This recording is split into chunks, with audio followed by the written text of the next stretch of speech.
Quelque part dans le comté de Loudoun, en Virginie, un bourdonnement ne s'arrête jamais. Jour et nuit, 365 jours par an. La plupart des Américains n'ont aucune idée que ce bourdonnement maintient Internet en marche. Internet a été conçu pour survivre à une guerre nucléaire. Il a duré des décennies. Aujourd'hui, ce n'est peut-être pas la bulle de l'IA qui éclatera en premier, mais l'infrastructure qui la soutient. La Virginie du Nord abrite Internet. Le comté de Loudoun à lui seul gère 70% du trafic Internet mondial. La plupart des Américains seraient incapables de situer cet endroit sur une carte, mais ils devraient savoir le situer. En quittant Washington par la Dullstall Road vers l'ouest, vous comprendrez pourquoi. Les centres commerciaux se font plus rares et les lotissements gagnent en prestige. Et puis, le terrain devient suffisamment bon marché pour que quelqu'un ait décidé d'y construire des bâtiments de la taille de porte-avions. Pas de fenêtres, pas de panneaux, juste des clôtures en grillage, des caméras et un bourdonnement industriel sourd qui ne s'arrête jamais. Amazon s'est d'abord implanté ici, puis Microsoft, puis Google, simplement parce que c'était assez bon marché, assez proche, et que personne n'a dit non assez vite. Une panne prolongée en Virginie du Nord ne ralentit pas simplement Internet. Elle met carrément hors ligne des parties entières du réseau. Dominion Energy a une liste d'attente de plusieurs années pour les nouveaux raccordements au réseau, car les projets sont approuvés plus vite que l'infrastructure ne peut suivre. Un réseau conçu pour des banlieues doit maintenant alimenter de petites villes empilées les unes sur les autres, fonctionnant 24 heures sur 24. Chaque bâtiment possède des générateurs de secours, des réservoirs de carburant et des systèmes redondants. En théorie, ils peuvent résister à une panne du réseau. En pratique, ils ont environ 72 heures. Après cela, ils dépendent du même réseau que tout le monde. Voici Ashburn, le couloir des centres de données. Le comté de Loudoun compte désormais plus de 53 millions de pieds carrés, en fonctionnement ou en construction. Cela représente plus de 900 terrains de football dédiés à l'IA.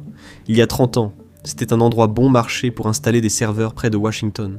Aujourd'hui, c'est la concentration la plus dense d'infrastructures Internet sur la planète Terre. En 2023, les centres de données représentaient déjà près d'un quart de toute l'électricité vendue par Dominion à travers la Virginie. D'ici 2038, la demande prévue sera 5 fois supérieure. Ce n'est pas non plus théorique, ce sont les contrats qui ont déjà été signés. Et c'est là que ça devient un peu effrayant. À la fin de 2024, Dominion traitait environ 40 000 MW de demandes d'alimentation pour les centres de données. Pour vous donner une idée, cela équivaut à tous les foyers de New York et de Chicago réunis, qui demanderaient soudainement de l'électricité à un seul comté du nord de la Virginie.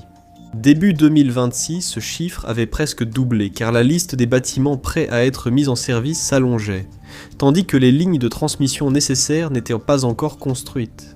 Dans une zone d'un État, au début des années 2030, un seul centre de données hyperscale consomme désormais autant d'électricité qu'environ 80 000 foyers. Loudoun en compte déjà des dizaines en fonctionnement. Des dizaines d'autres sont en construction, et on n'atteint pas une limite. Au contraire, on la dépasse. Et cela provoque la panique dans les conseils d'administration. Depuis 3 ans, Dominion essaie de comprendre d'où toute cette énergie est censée venir. Jusqu'à présent, il n'y a pas de réponse. En 2024, le système a failli montrer à quoi ressemble un échec. Le soir du 10 juillet, un orage a traversé le comté de Fairfax, en Virginie. La foudre a frappé une ligne de transmission à haute tension. Un petit équipement, un parafoudre, a échoué. 6 petites chutes de tension ont suivi, l'une après l'autre. Cela n'a pris que quelques millisecondes. Dans un autre contexte, cela aurait été insignifiant. Les réseaux électriques connaissent souvent des fluctuations de tension, sans effet sur les réfrigérateurs ni sur les lumières. Mais ici, c'est différent. C'est ici que 60 centres de données sont tous connectés sur la même dorsale de transmission. Beaucoup d'entre eux disposent de millions de dollars de GPU faisant tourner des modèles pour OpenAI, Microsoft, Anthropic et des agences fédérales. Chacun d'eux est programmé pour interpréter toute perturbation comme une menace existentielle. En quelques millisecondes après cette baisse de tension, chacun d'eux a coupé sa connexion au réseau et est passé sur alimentation interne. Assez d'énergie pour alimenter des centaines de milliers de foyers a été rejeté en à peine le temps d'un battement de cils. Du point de vue du réseau, c'est aussi risqué que perdre l'approvisionnement. La fréquence grimpe, les turbines accélèrent, les équipements se déclenchent. PJM Interconnexion, l'opérateur régional, et Dominion ont dû réagir en temps réel. Ils ont dû réduire la production des centrales électriques et rejeter de la génération. Ils ont maintenu le système en place, et ont évité de justesse une panne de courant. L'histoire a à peine fait la une des journaux. 7 mois plus tard, En février 2025, cela s'est reproduit, cette fois sur une autre ligne de transmission. Environ 40 centres de données ont été déconnectés cette fois-ci. PJM l'a encore détecté, mais de justesse. Un cadre de PJM a admis plus tard que, même si ces événements n'avaient techniquement pas provoqué d'urgence, ils avaient suscité de réelles inquiétudes. Les centres de données qui ont failli faire basculer le réseau en 2024 étaient ceux déjà en service. La plupart des capacités en attente n'ont même pas encore été construites. Les lignes de transmission et la construction des postes électriques pour ces bâtiments n'étaient pas encore approuvées ni commencées. Dominion recevait chaque mois de nouvelles demandes de capacités supplémentaires, et cela s'ajoute aux permis déjà en cours de traitement dans le système. Donc, si une chute simultanée de 1500 MW a failli provoquer un incident, que se passe-t-il avec une charge 5 fois supérieure? C'est une question qui n'a pas de réponse. Alors, quand le nord de la Virginie a atteint ses limites, les hyperscalaires ont fait la chose logique. Ils ont cherché ailleurs, ce qui aurait dû alerter ceux qui observaient. Ils ont choisi un désert. La nouvelle frontière de l'infrastructure IA en Amérique, ce n'est ni Seattle, ni Boston, ni un site de reconversion écologique du Midwest. C'est Phoenix, où les maximales moyennes en été atteignent 41 degrés Celsius. La raison est simple. Électricité bon marché, terrain abordable et loi d'autorisation souple. Et surtout, il n'y a pas de liste d'attente de plusieurs années pour le réseau électrique comme en Virginie. L'Arizona dira oui quand la Virginie dira d'attendre. En 2024, un promoteur appelé Tract a racheté un lotissement résidentiel à l'arrêt à l'ouest de Phoenix, avec l'intention de le transformer en un campus de centre de données de 20 milliards de dollars. Mais il reste un problème crucial ici, et c'est l'eau. Nous sommes dans un désert qui a déjà du mal à subvenir aux besoins de sa population. Le fleuve Colorado est en déclin à long terme. Les nappes phréatiques sous les terres agricoles reculent visiblement d'année en année. L'Arizona a déjà été contraint d'interdire de nouveaux lotissements résidentiels dans certains comtés. Il n'y a tout simplement pas assez d'eau pour les autoriser. Et dans ce système, les hyperscalaires ajoutent des installations qui consomment des millions de gallons d'eau par jour. Un maire, au cœur de l'un des pires crimes liés à l'eau de l'histoire moderne des États-Unis, a défendu le projet sans sourciller. Selon lui, l'eau n'est pas le problème, c'est l'électricité. Une installation de plusieurs milliards de dollars s'élève au-dessus d'une nappe phréatique épuisée, et le facteur limitant n'est pas la survie, c'est l'électricité. La crise énergétique de Virginie s'étend à l'ouest. Après l'échec avec l'électricité, on demande à l'Arizona de trouver une solution encore plus rare. Un seul grand centre de données peut évaporer d'énormes volumes, rien que pour garder les serveurs au frais. Selon des études, si les nouvelles installations sont mises en service, la demande en eau pour les centres de données pourrait fortement augmenter dans la région. Mesa, Avondale et Phoenix ont tous adopté des arrêtés limitant l'utilisation industrielle de l'eau. Les agriculteurs abandonnent leurs champs. Les puits s'assèchent dans les zones rurales. Le compact du fleuve Colorado, qui détermine comment 7 États se partagent le fleuve, a été fondé sur des hypothèses qui ne sont plus valables aujourd'hui. Aujourd'hui, alors que la sécheresse s'aggrave plus vite que l'accord ne peut y répondre, celui-ci commence à s'effondrer en temps réel. Les modèles fédéraux montrent ce qui va se passer ensuite. Le centre de l'Arizona risque de perdre un quart de son eau, tandis que l'industrie de l'IA s'y installe en plein cœur. Alors que la Virginie atteint une limite en matière d'électricité, l'Arizona atteint une limite en matière d'eau. Et ensuite vient le Texas, la prochaine grande solution. ERCOT, l'opérateur du réseau texan, prévoit une demande massive provenant des nouveaux centres de données. Cependant, la production et le transport n'évoluent pas aussi vite. Le Texas ne propose aucune solution claire à cette demande. Le Texas a déjà montré ce qui se passe lorsque son réseau est sous pression. Il s'est effondré pendant l'hiver 2021. Les vagues de chaleur en 2023 et 2024 l'ont fait fléchir. Et maintenant, ils ajoutent des infrastructures d'IA à grande échelle dans l'équation. C'est le même schéma partout dans le pays. Les hyperscalaires quittent la Virginie pour l'électricité bon marché, épuisent la nappe phréatique à Phoenix, puis partent au Texas où le réseau est déjà tendu. Chaque nouveau cluster choisi par l'industrie finit par exporter une contrainte pour en résoudre une autre. En quelques mois, la voie d'évasion choisie devient le prochain goulot d'étranglement. Microsoft, Google et Amazon possèdent des modèles internes signalant cette trajectoire, ainsi que des tableaux de bord pour l'eau et le réseau électrique. Ils disposent de cartes thermiques montrant exactement quels comtés manqueront de quelles ressources et à quelle année. Leurs propres rapports de durabilité décrivent cet avenir en termes simples. Pourtant, ils continuent de dépenser. Freiner n'est en réalité pas une option pour eux. S'en aller à ce stade ferait s'effondrer leur cours en bourse. Chaque dollar dépensé par un concurrent, et pas par vous, c'est une part de marché potentiellement perdue. Les géants de la tech se retrouvent dans un dilemme. Si chacun ralentissait, tout le monde gagnerait. Mais personne n'ose être le premier à céder, donc personne ne le fait. Ils continuent à construire plus vite, plus grand et plus profondément dans des déserts qui ne peuvent pas supporter cela. C'est une véritable course à l'armement de l'IA. C'est là que le système cesse d'être une simple question d'infrastructure et devient une question financière. Voici à quoi ressemble une course à l'armement lorsque les armes sont des centres de données. Aucun hyperscalaire ne peut ralentir, car dès qu'il le fait, un concurrent prend sa place.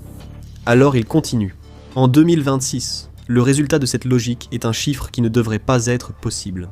Les 5 plus grands hyperscalaires américains devraient dépenser entre 650 et 720 milliards de dollars en dépenses d'investissement en une seule année. C'est presque équivalent au budget militaire des États-Unis. C'est plus que ce que l'économie belge entière produit en une année. Près des 2/3 de cet argent servent aux bâtiments, serveurs et systèmes de refroidissement, qui demandent électricité et eau encore inexistantes. C'est une incapacité collective à s'arrêter. Amazon a elle seule investi environ 200 milliards de dollars en dépenses d'investissement en 2020, soit près de 50% de plus que son précédent record. Et cela soulève une question. Qui paie à ces entreprises suffisamment d'argent pour justifier de dépenser 750 milliards de dollars en une seule année? En ce moment, et de plus en plus, personne. Les activités liées au cloud se développent, mais les dépenses ne sont pas liées aux revenus actuels. Elles sont liées aux revenus futurs attendus. Et ce futur n'existe que si l'infrastructure tient suffisamment longtemps pour le soutenir. Les chèques commencent à dépasser les portefeuilles. Les analystes estiment qu'Amazon pourrait afficher un flux de trésorerie disponible négatif en 2026 quelque part, entre 17 et 28 milliards de dollars, selon à qui vous demandez. D'autres modèles indiquent que le flux de trésorerie disponible de Meta pourrait chuter de 90%. Amazon a déjà signalé qu'il pourrait devoir lever de la dette ou des capitaux propres pour maintenir ce rythme. C'est le signal d'alarme. Et il s'endette en fonction d'un calendrier d'amortissement dont personne ne veut vraiment parler ouvertement. Ces 5 hyperscalaires étaient en passe d'ajouter environ 2000 milliards de dollars d'actifs liés à l'IA à leur bilan d'ici 2030. Le matériel d'IA se déprécie rapidement, à environ 20% par an. D'ici la fin de la décennie, ces entreprises pourraient faire face à 400 milliards de dollars par an en coût d'amortissement. La seule dépréciation commence à rivaliser chaque année avec la totalité des bénéfices actuels du secteur. Pour que ce calcul fonctionne, les revenus de l'IA ne doivent pas seulement croître, ils doivent dépasser la capacité bénéficiaire cumulée des plus grandes entreprises technologiques de la planète. Et il y a une raison physique derrière cette courbe de dépréciation. Cela n'a rien à voir avec des astuces comptables. Une baie de serveur standard peut consommer 10 kW. Un cluster d'IA peut consommer plus de 100 kW. Cela génère une chaleur extrême. Dans ces bâtiments sans fenêtres à Loudon, les puces passent du repos à la pleine puissance en millisecondes. Cela crée un stress mécanique sur le silicium, sur les soudures, et sur tout ce qui maintient le système ensemble. Le matériel traditionnel est conçu pour durer de 5 à 7 ans. Le matériel d'IA est poussé vers la défaillance beaucoup plus rapidement. Le refroidissement liquide est maintenant obligatoire pour chaque rack. Des systèmes complexes pompent un liquide refroidi au contact direct des processeurs. Ces systèmes de plomberie comportent leurs propres risques. Un joint défaillant ou une chute de pression peut détruire un rack à 1 million de dollars avant même un arrêt d'urgence. L'Amérique construit une économie mondiale sur du matériel qui fonctionne en permanence à la limite. Et ce n'est pas stable. Le pari lui-même est assez simple. D'ici quelques années, les produits d'IA généreront suffisamment de revenus pour tout justifier. Assez pour que ces bâtiments paraissent bon marché. Les hyperscalaires peuvent patienter. Ils ont la surface financière nécessaire. Ils peuvent lever des capitaux. Ils peuvent absorber la volatilité. Les entreprises qui comptent sur eux ne peuvent pas. Les startups qui entraînent leur modèle sur Microsoft Azure, Amazon Web Services et Google Cloud Platform n'entament pas les bilans des géants de la tech. Elles consomment du capital risque avec un compte à rebours, tandis que l'électricité était rationnée, l'eau allouée, ou que la file d'attente prend encore un an de retard. Ce n'est pas Amazon qui n'arrive pas à payer les salaires, c'est la startup qui a prépayé pour de la puissance de calcul qui n'arrive jamais. L'entraînement est retardé, le lancement du produit prend du retard. La prochaine levée de fonds s'assèche, cette entreprise ne ralentit pas, elle meurt sur place, et il n'y a pas que les startups non plus. Microsoft a révélé un carnet de commandes du cloud commercial dépassant 80 milliards de dollars. C'est une demande déjà vendue, déjà contractée, qui ne peut pas être livré. Pourquoi ? Parce que l'électricité n'est pas disponible. L'eau ne peut pas être allouée. L'infrastructure n'est pas prête. Le système physique ne peut pas suivre. Le problème, ce n'est pas le logiciel. Ce sont les câbles et les tuyaux. Et cette faille dans le système apparaît là où on ne s'y attend pas.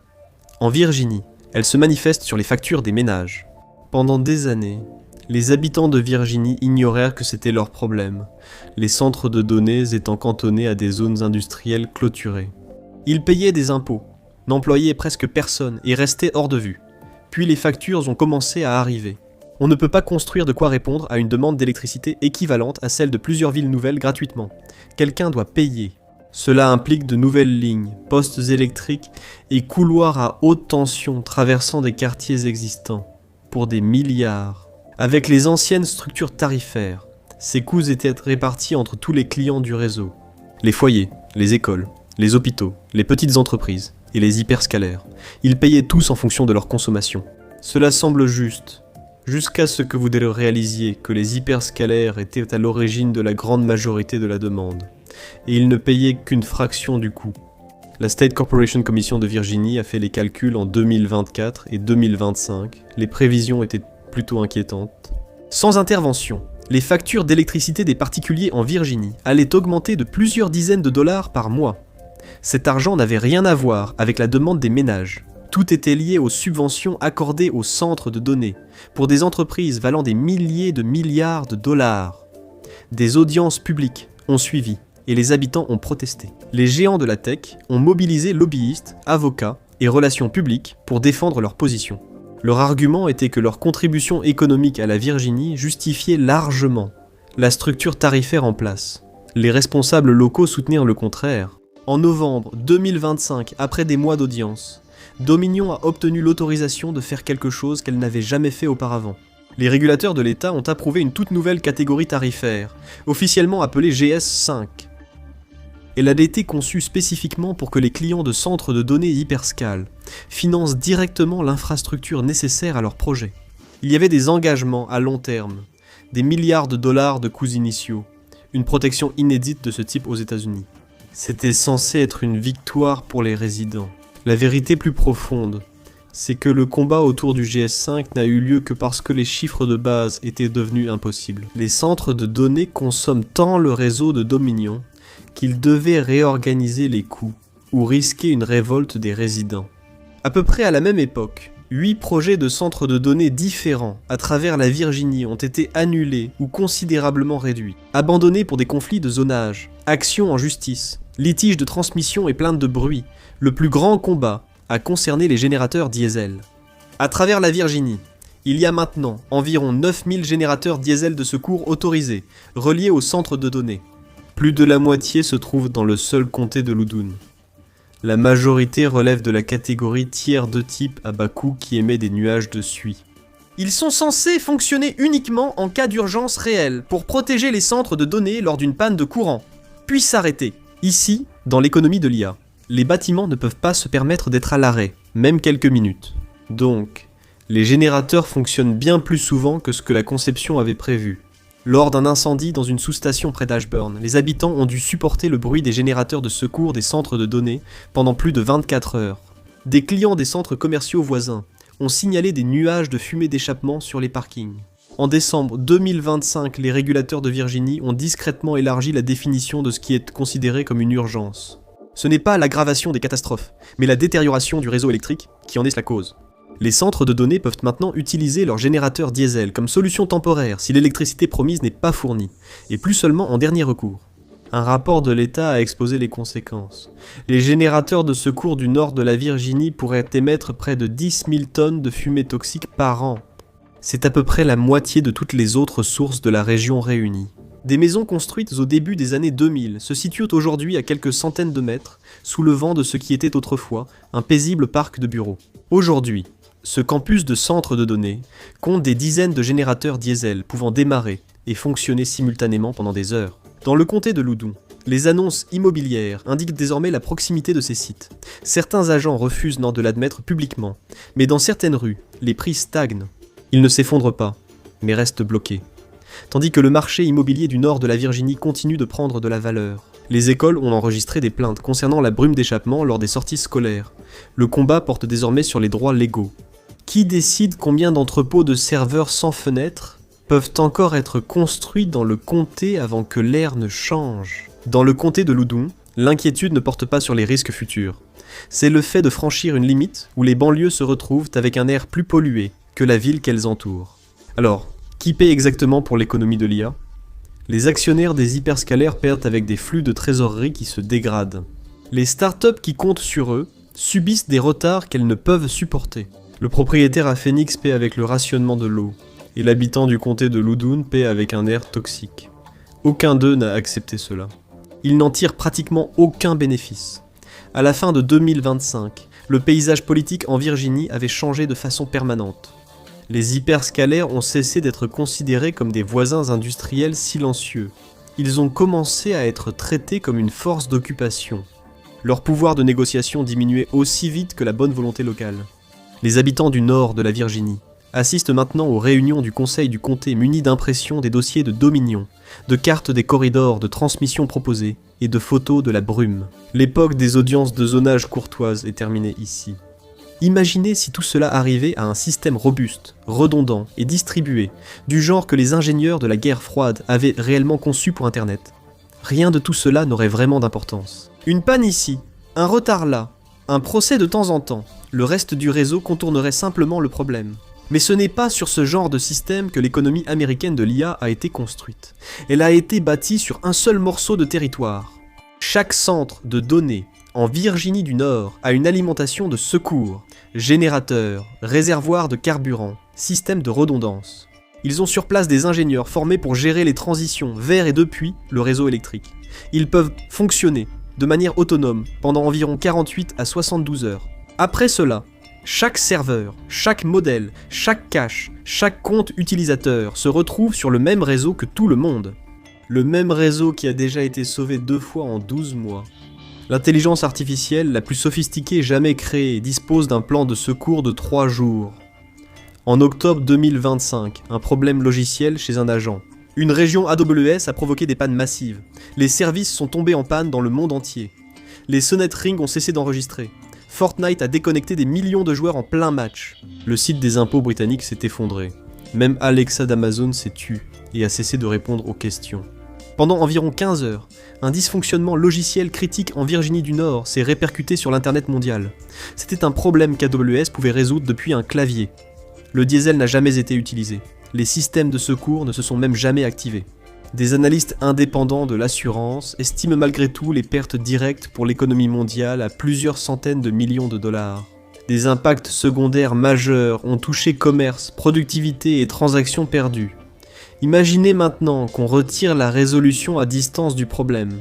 Imaginez un incendie de transformateur dans une sous-station critique, nécessitant des semaines pour le remplacer.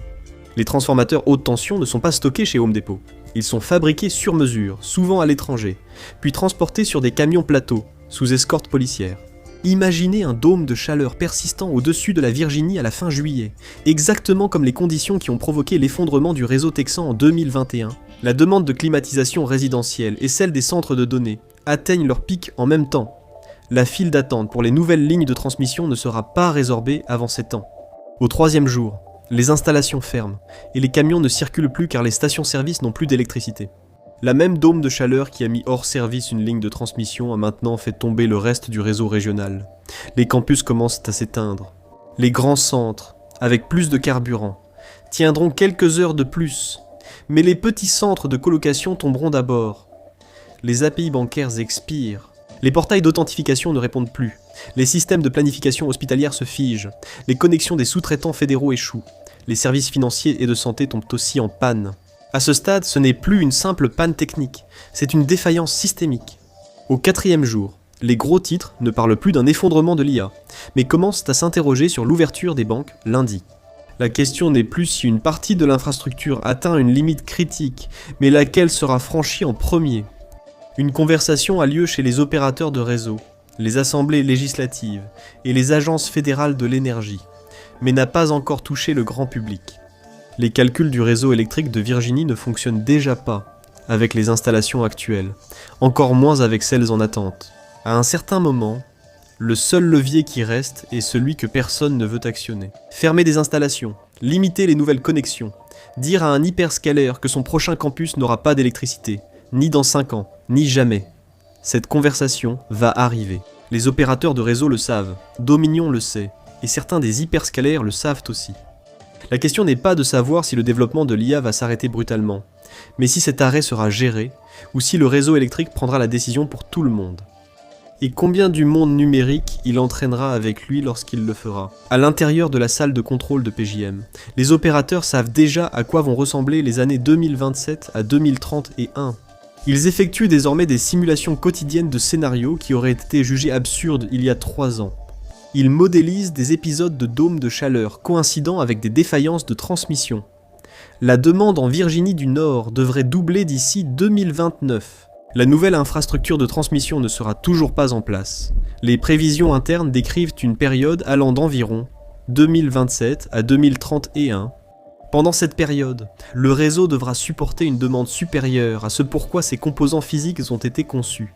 Alors que les infrastructures de remplacement sont encore en construction, les opérateurs décrivent la sensation de courir un marathon à la vitesse d'un sprint. Et la ligne d'arrivée est encore à plusieurs années de là. Internet a été conçu de manière à ce qu'aucune défaillance unique ne puisse le mettre hors service. L'économie de l'IA a reconstruit le système précisément autour de ce type de défaillance. C'est une infrastructure concentrée. Elle l'a liée à des ressources limitées. Elle a accru la demande plus vite que les systèmes physiques ne le permettaient, pensant que ces limites seraient négligeables. Et sous tout cela, le système informatique le plus avancé jamais construit fonctionne sur du carburant de secours. Cela se mesure en heures, pas en jours de résilience, ni en semaines de redondance. Des heures. L'Internet d'origine évitait les points de défaillance uniques. Ce système dépend d'un seul point, et il fonctionne avec une horloge de 72 heures. Merci de m'avoir rejoint aujourd'hui. J'espère que la vidéo vous a plu. Pour voir d'autres vidéos similaires, abonnez-vous et activez les notifications. Cela fait une vraie différence. Merci encore, et je vous retrouve la prochaine fois sur ma PAC.